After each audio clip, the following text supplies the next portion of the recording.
El siguiente conferenciante, ponente, es el profesor Jon Aizpurua, que es un reconocido psicólogo clínico venezolano, donde ha ejercido, egresado de la Universidad Central de Venezuela, donde ha ejercido la docencia de la Facultad de Humanidades y Educación durante más de 30 años.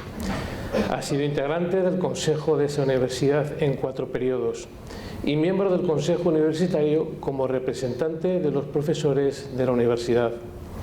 Director municipal de Ecología de la ciudad de Caracas, vicepresidente del Círculo de Escritores de Venezuela, miembro de la Sociedad de Historia de la Medicina, miembro de la Junta Directiva de la Fundación Espacio Ana Frank y también presidente del Movimiento de Cultura Espírita CIMA Venezuela.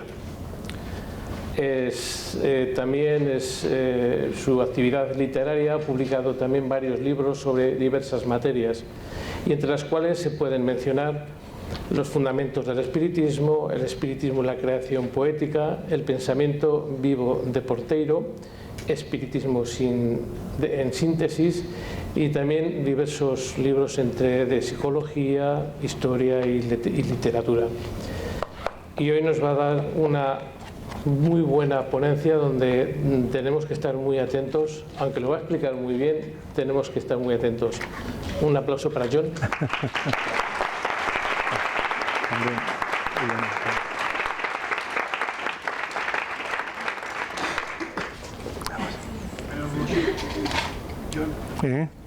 Ya está. Bien. ¿Allí? En el bolsillo, igual. ¿En el bolsillo? Sí, en el bolsillo está. Bien, bien. Muchas gracias, Benjamín. Cosas del directo, Jon. Buen día. Gracias.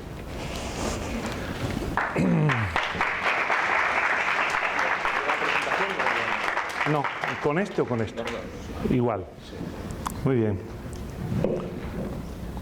Gracias. Hola, amigas, amigos. Tengan todos un magnífico día.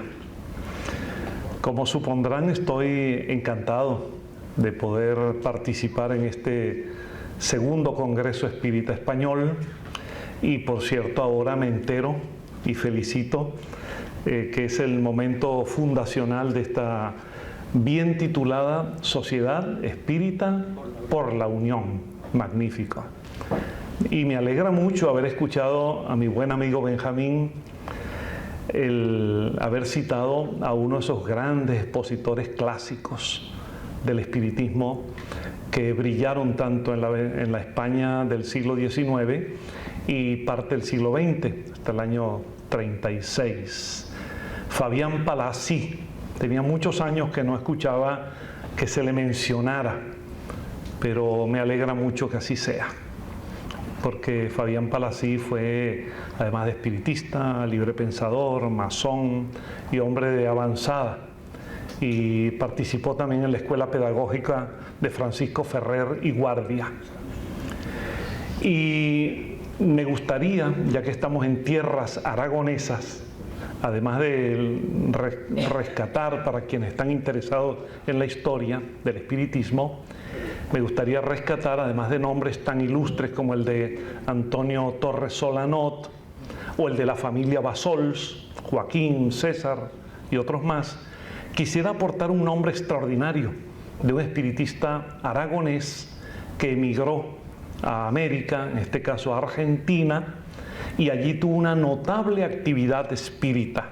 Él se llamó Bernabé Morera, y les invitaría a que lo conocieran más, porque allí en Buenos Aires dirigió revistas espíritas, fue un gran amigo de esa figura notable del espiritismo argentino, del cual me he permitido escribir una biografía, que fue Manuel Porteiro, y fue fundador, Bernabé Morera, aragonés, fue fundador de la Confederación Espiritista Argentina.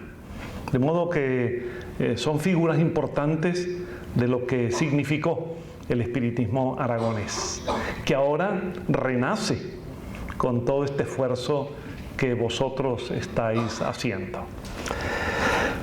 Bien, mis amigos, muy complacido estar aquí y encantado de compartir esta tribuna con calificados expositores, algunos ya presentes aquí y otros por venir.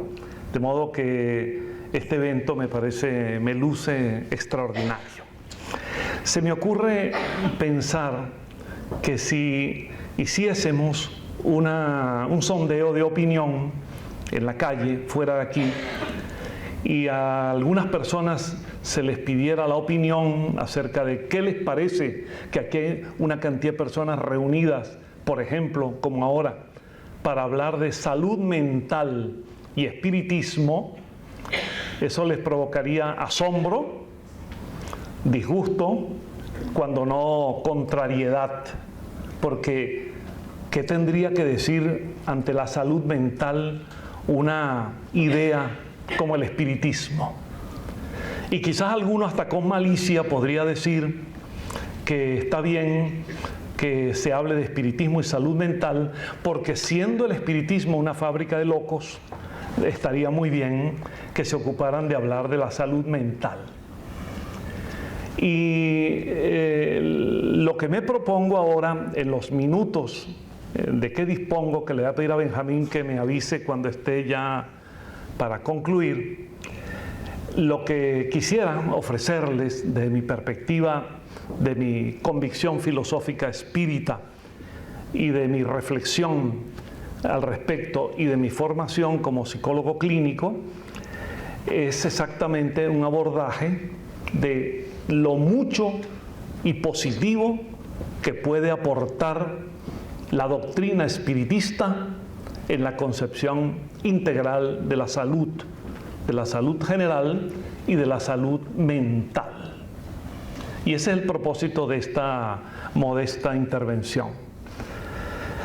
Bien, déjenme decirles que, de acuerdo con la definición clásica, la Organización Mundial de la Salud dice que debe ser entendida la salud general no solo como ausencia de enfermedad, sino como una situación, una condición de bienestar total, bienestar físico, bienestar emocional, bienestar social.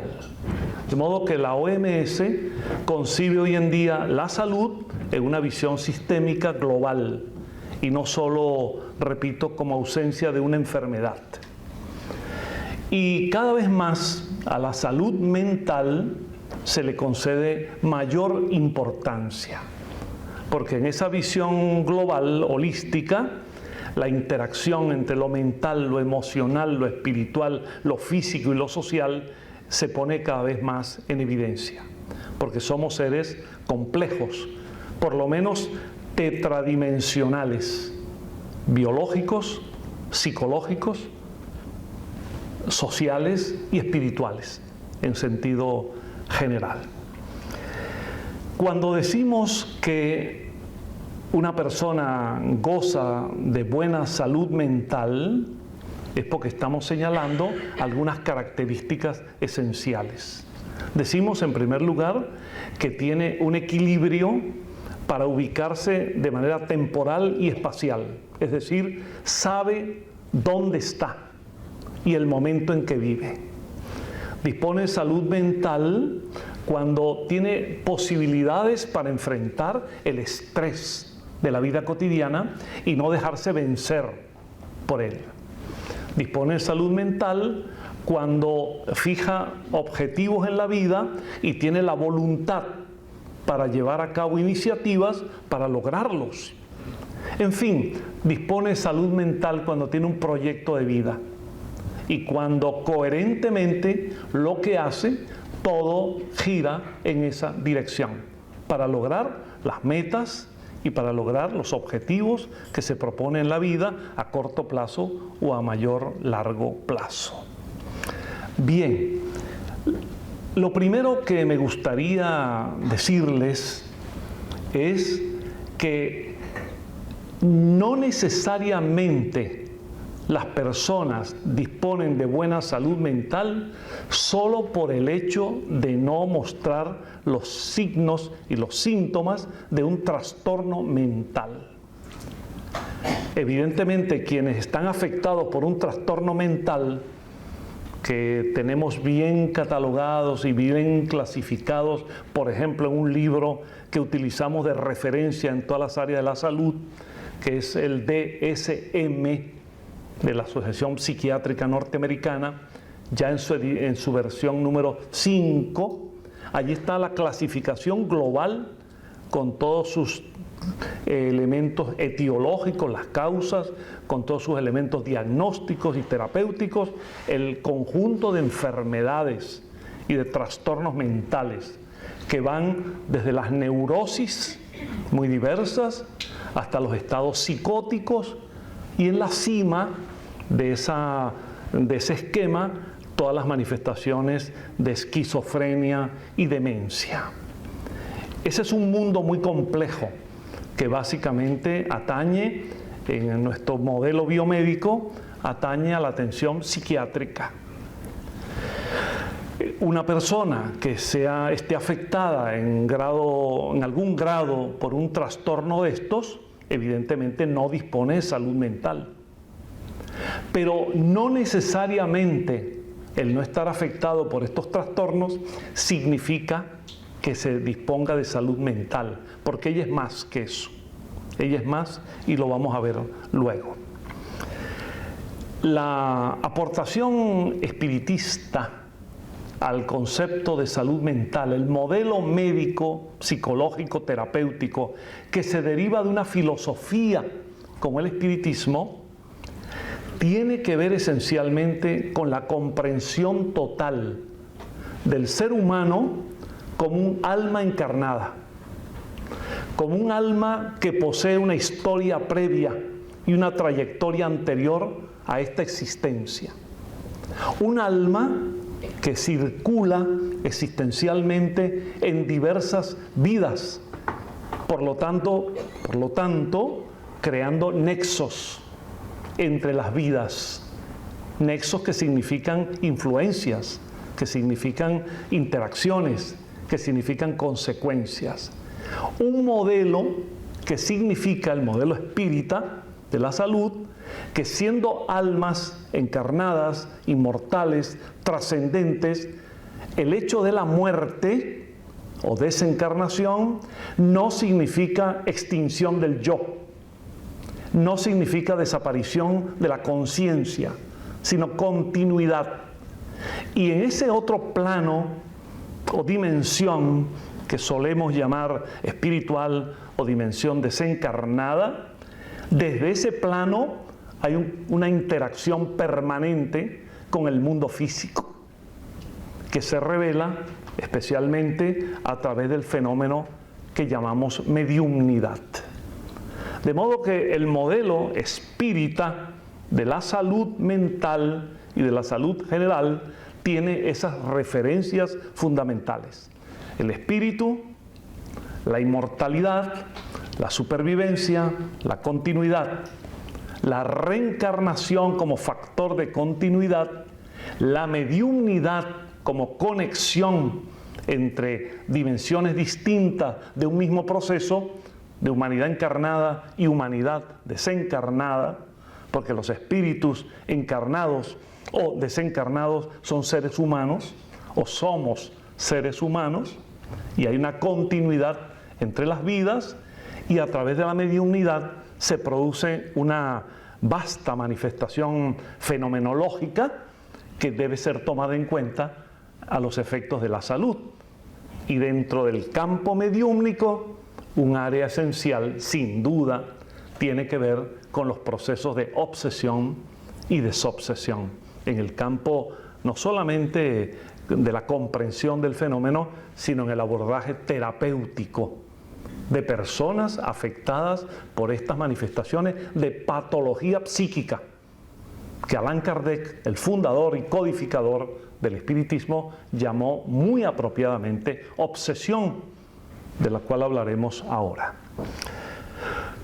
A la luz de esto, comienzo por decirles, y esto es una premisa fundamental que no debe ser olvidada, inclusive por aquellos que, siendo profesionales de la salud, participan de la convicción espírita, una premisa fundamental es que la visión espírita no contradice, no excluye, no es antagónica con el modelo médico vigente.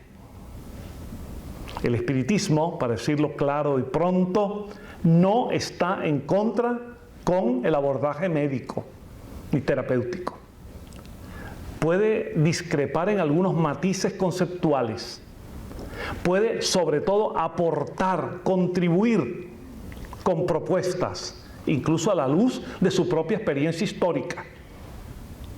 Pero el planteamiento, el diagnóstico, la terapéutica que se aplica en el campo médico, el espiritismo no solamente la acoge, la respeta y el profesional espírita participa de ella, solo que va incluyendo matices, va incluyendo experiencias propias, con la intención de que este modelo biomédico vigente del paradigma actual se pueda mejorar y se pueda ampliar y pueda tener un alcance mayor e incluso resultados mejores y más extensos y más permanentes. En este modelo biomédico espírita que intento explicar brevemente, la comprensión de la trascendencia espiritual, la continuidad del espíritu y la reencarnación tienen un valor esencial. Porque cuando hacemos estudios clínicos y terapéuticos de la personalidad de un paciente que nos consulta por cualquier motivo, si somos capaces de entender que además de los factores familiares, constitucionales, genéticos, fisiológicos, accidentales, sociales, culturales, si además de ello podemos incorporar que ese ser humano, esa alma encarnada, posee antecedentes espirituales previos que matizan su personalidad, que nos indican que no somos, como decía Aristóteles, una tabla rasa que venimos al mundo en blanco, sino más bien, como decía Platón, que somos seres, almas que han estado previamente en el mundo inteligible, en el mundo de las ideas, en el mundo espiritual, y que traemos a esta vida experiencias, tendencias, simpatías, antipatías, complejos, fobias, manías, dificultades, lesiones espirituales y periespirituales. Si se comprende eso, el abordaje del profesional de la salud que incorpore la visión espírita tiene un alcance mucho mayor. Porque no se queda únicamente en la visión fisiológica, morfológica, anatómica, conductual, sino que es capaz de a eso incorporar otro factor esencial como es el factor espiritual. Y en lugar de dar por patológicas ciertas manifestaciones, se podrían comprender de una manera transpersonal, conforme también algunas tendencias modernas de la psicología y la psiquiatría lo plantean, el abordaje transpersonal, que admite la posibilidad de la existencia espiritual, su continuidad y su evolución palingenésica, es decir, reencarnatoria. Por lo tanto, no somos seres que venimos en blanco, somos criaturas que esta no es la primera vez que somos actores en este escenario de la vida. Hemos actuado muchas veces en vidas anteriores y todo eso genera una síntesis que influye en nuestro modo de ser general y particular. Solo a partir de allí, ya el terapeuta espírita, el profesional de la salud, psicólogo, psiquiatra o un terapeuta formado, tiene unas herramientas superiores, mucho más eficaces. Y permítame que lo diga, en este caso, hasta mi propia experiencia clínica de más de 30 años me reveló con cientos de pacientes cuán importante es, cuán útil es para el terapeuta espírita disponer de este otro elemento adicional y no opuesto a los modelos vigentes. La visión espiritualista del espiritismo y la visión reencarnacionista, por lo tanto, tiene unas enormes posibilidades para afrontar diversos tipos de situaciones de la vida cotidiana que son motivo de consulta con el psicólogo. ¿Por qué la gente va al psicólogo? Ya pasaron los tiempos en que ir al psicólogo era un estigma. Se pensaba que la persona estaba trastornada o algo peor. No. Hoy en día, afortunadamente, se sabe que el psicólogo, que aborda fundamentalmente conductas, ir al psicólogo es parte, en un momento dado, de una necesidad de encontrar equilibrio en la vida. Con un apoyo externo de un profesional no comprometido con el paciente, podemos lograr que la persona restablezca sus niveles psicológicos para enfrentar el estrés de la vida cotidiana, para enfrentar una dificultad de interrelación de pareja, de familia, una interacción laboral, una situación de baja autoestima, una situación de ciertos miedos, de dificultades en general. Y el apoyo psicológico, si está bien conducido y canalizado, sin duda que es sumamente útil. Incorporar allí la reencarnación para comprender que parte de esa situación, parte de esa patología, quizás acentuada en esta vida, proviene de experiencias anteriores, ofrece recursos inmensos al terapeuta.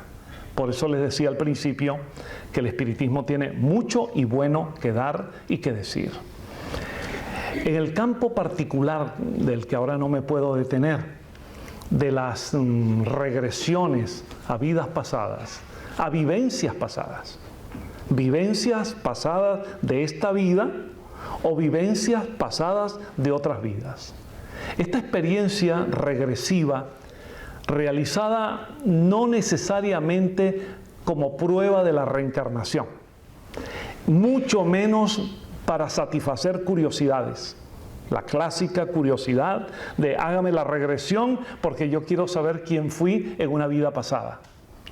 No, que de paso hay que decirle a las personas que esa magia, ese mito, esa leyenda de que en las vidas pasadas cada uno piensa que fue una gran figura de la historia, en lugar de asumir con mayor humildad que somos criaturas en evolución y de que, por cierto, para desengaño de algunos, en esta vida ya somos más que en las anteriores, al contrario de los que algunos piensan que van a encontrar superioridad antes, como si después hubiera involución. Si se busca por otra finalidad, que es la nuestra, la vía clínica, para agotados los recursos terapéuticos habituales, poder ofrecer esta estrategia con una finalidad clínica, ese es el camino de la auténtica estrategia de regresión.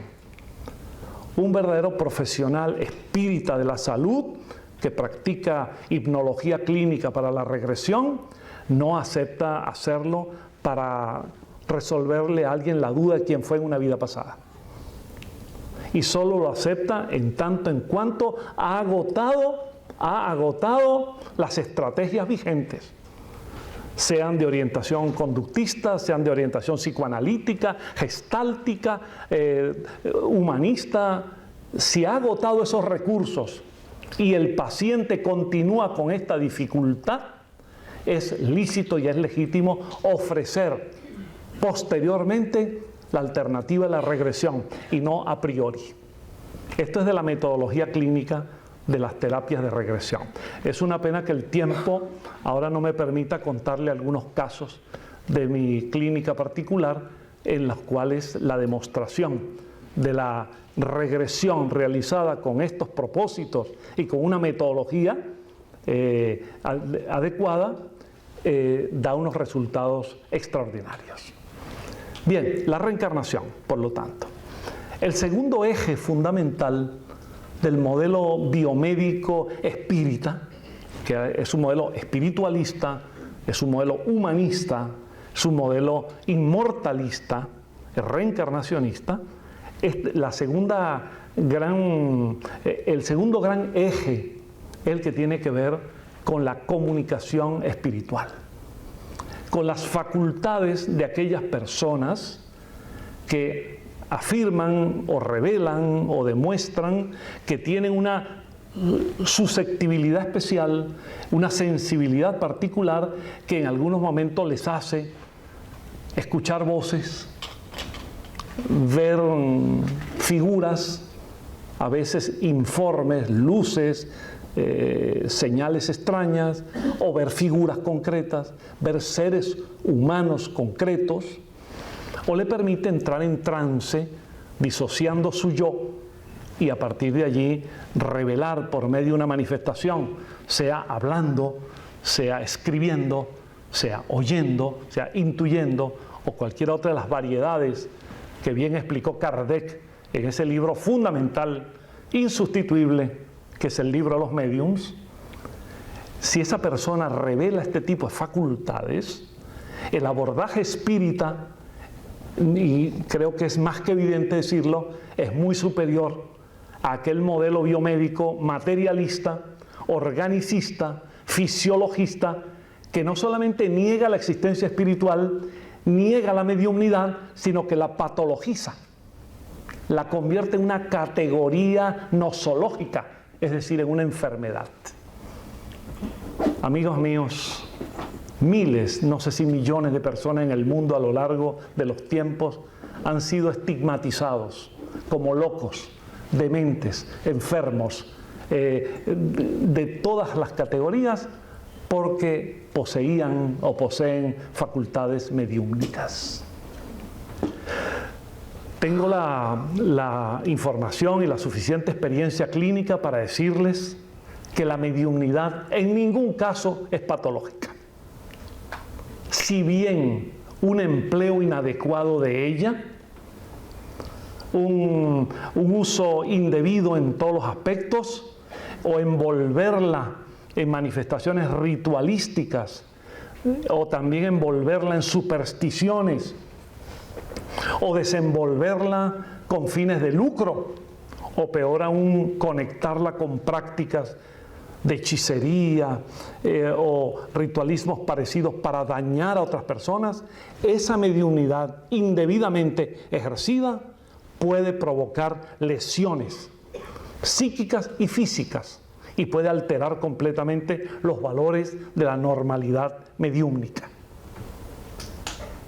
Pero la mediunidad, entendida como bien planteó Kardec y toda la escuela kardecista y todo el pensamiento espírita en general, la mediunidad entendida como facultad o sensibilidad para recibir o percibir influencias de espíritus y para servir como conector, como mediador, como transmisor de ideas, de imágenes, de informaciones genéricas o concretas del mundo espiritual por diversidad de medios, que son las diversas facultades, es una expresión no solamente normal, sino parte de un psiquismo evolucionado que permite darle a la teoría del espíritu, darle comprobación práctica.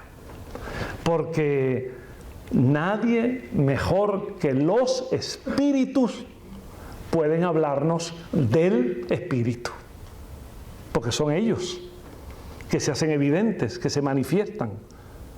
Porque sin mediunidad o sin la comprensión debida de la mediunidad, porque la mediunidad ha existido en todos los tiempos, no fue un descubrimiento del espiritismo, mucho menos un invento.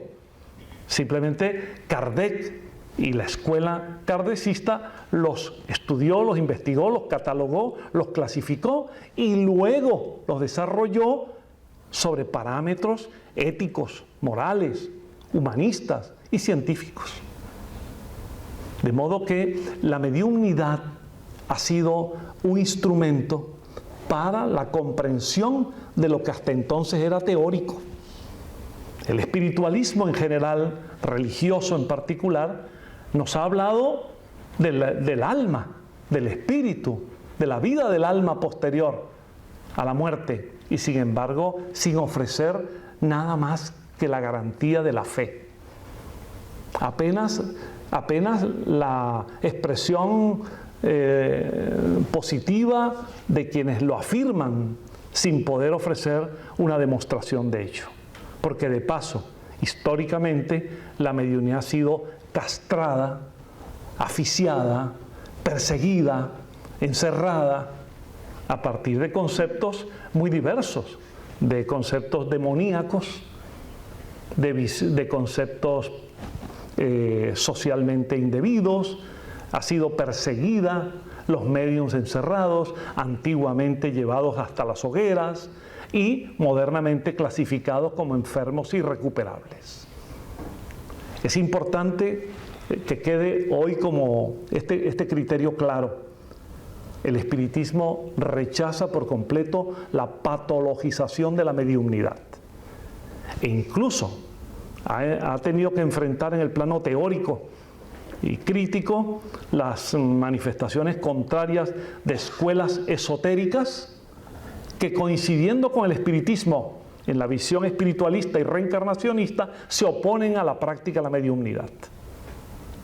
El espiritismo sostiene que la mediunidad no es una enfermedad y que su uso noble, adecuado, positivo, en los parámetros establecidos por Kardec, es una facultad superior del psiquismo humano y que lo que conviene es, por lo tanto, educarla, disciplinarla, moralizarla y colocarla al servicio del bien, al servicio del bien. Con la mediunidad tenemos en las manos, tenemos en nuestras posibilidades un recurso extraordinario para enfrentar las manifestaciones, estas sí, patológicas, que surgen como consecuencia de conductas indebidas entre las personas, comportamientos que dejan huellas, que dejan marcas y se trasladan incluso más allá de la muerte y quedan como una impronta en la psiquis de los seres desencarnados. Cuando hay en nuestro mundo, que lo hay y mucho lamentablemente, envidias, rencores, odios, conductas que llegan incluso hasta el homicidio, hasta dañar a otras personas, eso deja una huella imborrable en quien es la víctima de hoy o de ayer. Y va al mundo espiritual cargado de odios, de rencores y de aquello que llaman una de las manifestaciones más crueles del ser humano, que es el afán de venganza. Cuando eso se manifiesta, se tornan en patologías obsesivas que van en distintos grados. En un esquema extraordinario, vigente totalmente, con mucho acierto, producto de su observación y de su capacidad experimental, Kardec nos habló de la obsesión en grado simple para manifestaciones más elementales, donde la persona todavía tiene autocrítica y podría, buscando ayuda, resolverlas y sobre todo reformando valores y parámetros de su vida. Manifestaciones de fascinación, donde en unas más que simbiosis, en una relación inadecuada, la víctima de algún modo colabora con su victimario y se ilusiona en sus sentidos, se engaña y se deja llevar por vías de fascinación extrema, o la forma más severa de la obsesión que Kardec, con mucho acierto, llamó subyugación, porque es un auténtico yugo y donde la sintomatología de la persona víctima de la obsesión está claramente en paralelo con las manifestaciones psicóticas, porque pierde su personalidad, porque pierde la percepción de la realidad de su entorno, porque adopta otras personalidades, porque produce manifestaciones somáticas, movimientos extraños, fenómenos paranormales muy diversos. Esa subyugación en que ya no solamente hay un yugo mental, sino un yugo físico. Bueno, la desobsesión, la técnica espírita de la desobsesión es un avance notable, porque se aleja, por ejemplo, de las prácticas exorcistas, que hasta el día de hoy forman parte de los criterios oficiales, de religiones, sobre todo del judaísmo y del cristianismo, donde, partiendo de la premisa de que quien provoca el fenómeno es el demonio o los demonios, porque a veces lo dicen en singular y a veces lo dicen en plural, partiendo de ese concepto, se intenta liberar a la víctima con rituales de todo tipo, con crucifijos, aguas benditas, evocaciones, fórmulas sagradas diversas que cada religión emplea. Y a veces lo logran, pero muchísimas veces son superados por la complejidad de los fenómenos. Yo les puedo asegurar que la intervención de terapeutas y de médiums espíritas y de instituciones espíritas bien organizadas pueden enfrentar este tipo de patologías de origen espiritual más allá de los criterios habituales de la medicina, de la psicología y de la psiquiatría. Y esto es tan así que quienes tenemos muchos años en el movimiento espírita sabemos, y con centros espíritas organizados sabemos, porque tenemos muchísima experiencia de casos complicadísimos que los propios psiquiatras finalmente, ya no logrando por la vía farmacológica ningún resultado, ni por la vía hospitalaria, de alguna manera sutilmente o abiertamente nos piden a las instituciones espíritas que atendamos a esa persona. Yo recibí muchísimas veces en Caracas a psiquiatras, por cierto, amigos míos, que me decían: John, esto es para ustedes, es decir, para el centro espírita.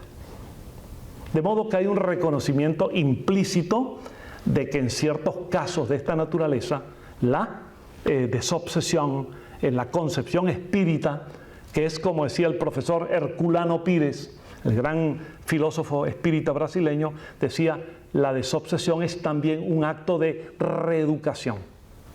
Reeducación moral, reeducación cultural, reeducación espiritual. Y, por supuesto, búsqueda del perdón, de la reconciliación, búsqueda de superar las causas que provocaron o que están provocando aquella patología. Yo no sé si mi amigo Benjamín me dice de cuánto tiempo dispongo para citarles un caso de mi propia experiencia. Solo 5 minutos, Benjamín. Bueno, 7. Muchas gracias. La generosidad de Benjamín es extraordinaria. Me ha regalado 2 minutos, de los cuales llevo 30 segundos agradeciendo. Bueno, no sé cómo lo voy a hacer, pero difícil que yo pueda resumir un caso importantísimo que presenté. Yo era vicepresidente de la Sociedad de Psicólogos de Venezuela, lo presenté ante mis colegas y como un caso con la meta terapéutica lograda, de un caso de un paciente que había sido diagnosticado de otra manera, patológicamente. Un joven de 17 años que llegó a mi atención clínica con terribles manifestaciones cognitivas, psicológicas y somáticas, con erupciones en la piel, su personalidad muy alterada, un joven de 17 años. Y los padres me pidieron que intentara, ya habían intentado todos los recursos oficiales, que intentara con una visión, con hipnosis, con regresiones.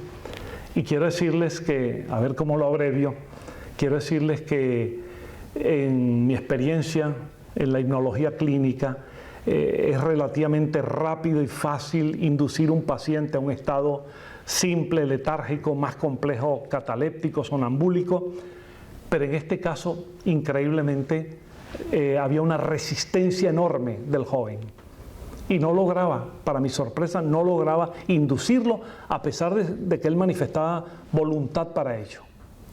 Bueno, Ocurrió que lo consulté con mis amigos en el Movimiento de Cultura Espírita CIMA, con uno de los directores de sesiones mediúmnicas, y me dijo, ¿por qué no intentamos averiguar con nuestros guías espirituales si hay alguna situación particular? Les estoy abreviando. Y le dije que me parecía muy bien, y yo recibí una comunicación, me la enviaron transcrita, de uno de nuestros espíritus orientadores o guías, en que me reñía literalmente. Yo recuerdo que no me gustó que me dijera el espíritu, díganle a John, díganle al gran espiritista que se le olvidó el espiritismo. Y que entienda que a veces esas resistencias tienen que ver con que el espíritu que está provocando la obsesión de este joven bloquea la inducción hipnótica. Y el guía espiritual sugería que ese paciente yo lo enviara al centro espírita, donde gratuitamente iba a ser atendido, y que luego de una liberación de la obsesión lo devolvían a la clínica privada. Así fue.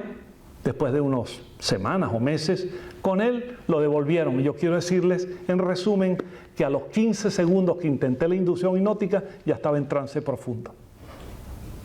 Porque había sido desbloqueada la participación de un espíritu que lo mantenía, que frenaba la inducción. Este es un caso, lo presenté, repito, en el Colegio de Psicólogos de Venezuela, y el grueso de mis colegas decían, bueno, que debe haber sido una buena sugestión. Yo decía, bueno, pero si esa sugestión curó al paciente, sirve. Porque en última instancia, a un paciente no le importan teorías ni siglas. A un paciente lo que necesita desesperadamente es que se le recupere la salud. Bueno, amigos míos, en vista de la situación temporal ahora, les digo, hay todo un modelo biomédico.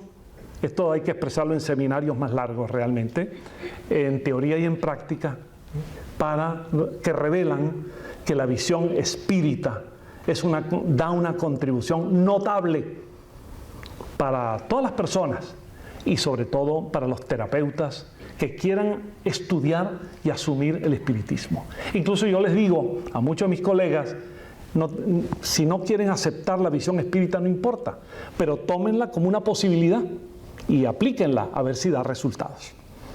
Termino entonces diciéndoles que para el espiritismo en general es muy importante la salud mental, porque históricamente desde Kardec a nuestros días hemos sido señalados los espíritas como alucinados, como personas trastornadas. Algunos más compasivamente piensan que somos lerdos, incultos, sin formación académica, y así tratan de desvalorizar al movimiento espiritista. Yo les digo que no es así. Invitemos al estudio, a la reflexión, al conocimiento. Digámosle a aquellas personas que no pueden criticar lo que no conocen e invitarlas al estudio espírita. Y decirles que el espiritismo se suma a todos los esfuerzos médicos, psicológicos, sociales, culturales, se suma a todos los esfuerzos de buena voluntad para que los seres humanos gocemos de buena salud mental.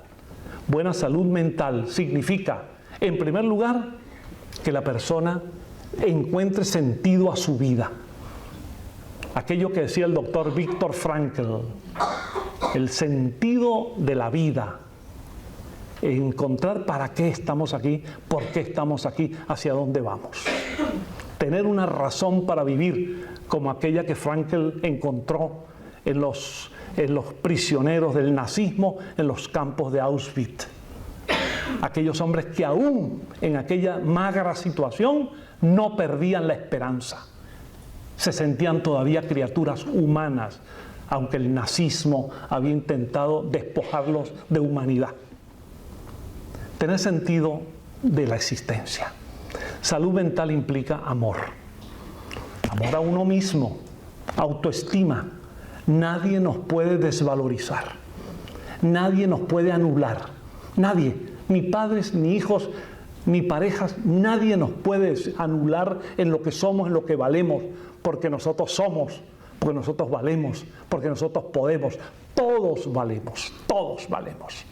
Amor a uno mismo, amor a los demás, solidaridad, generosidad, alteridad, respeto al otro, convivencia y amor a Dios como referencia de valores espirituales. Salud mental significa empatía, ponernos en el lugar del otro, en lugar de tanto señalar, tanto condenar, tanto juzgar, tanto desvalorizar a los demás. Vamos a ponernos en el lugar de la otra persona por un momento y preguntarnos, ¿eso que estoy condenando en otro no me estará condenando a mí? Salud mental significa disfrutar de esa maravilla de la vida que es el humor, el buen humor, el sentido del humor. Hay demasiada gente gruñona y lo que queremos a nuestro lado es el que nos regala una sonrisa, el que nos brinda la calidez de su afecto, el que se ríe hasta de sí mismo. Salud mental implica también tener autonomía. En un momento dado dependemos de nuestros padres o dependemos de otras personas, pero finalmente dependemos de nosotros mismos. Para entender nuestros errores, aceptarlos además, aprender de ellos, rectificar, caerse y levantar. Eso es salud mental. Y no deprimirnos por lo que nos pasa. Salud mental, en definitiva, implica muchas cosas más y entre ellas la búsqueda de la felicidad. La intrafelicidad, que es la felicidad nuestra, y la interfelicidad, que es hacer felices a los demás. Yo siempre le digo a la gente que me conoce, le digo, a mi lado no se sufre. Yo siento que parte de lo que yo hago en la vida es para dar felicidad a quienes están conmigo. Y si tengo problemas, que los tengo, trato de abordarlos yo y no complicarle la vida a los demás con mis problemas. Mis alumnos en la universidad me decían, profesor, usted no tiene problemas, siempre lo vemos sonriendo en las clases. Y yo le digo, mira, muchachos, le decía yo, tengo más problemas que un libro de matemáticas, le decía yo, pero yo no voy a contaminarte a ti con mis problemas, salvo que requiera tu apoyo, pero yo procuro resolverlos y darte de mí lo mejor de mí. De manera que salud mental implica en definitiva la búsqueda de la felicidad. Y para ello el espiritismo es un gran recurso del cual tenemos que sentirnos, en el buen sentido de esta palabra, orgullosos de ser espírita. Porque ahora, para terminar y decirlo, es una frase del gran poeta alicantino Salvador Sellés. Porque el espiritismo, mis amigos, es un libro inmenso abierto en las alturas. Muchas gracias por su atención.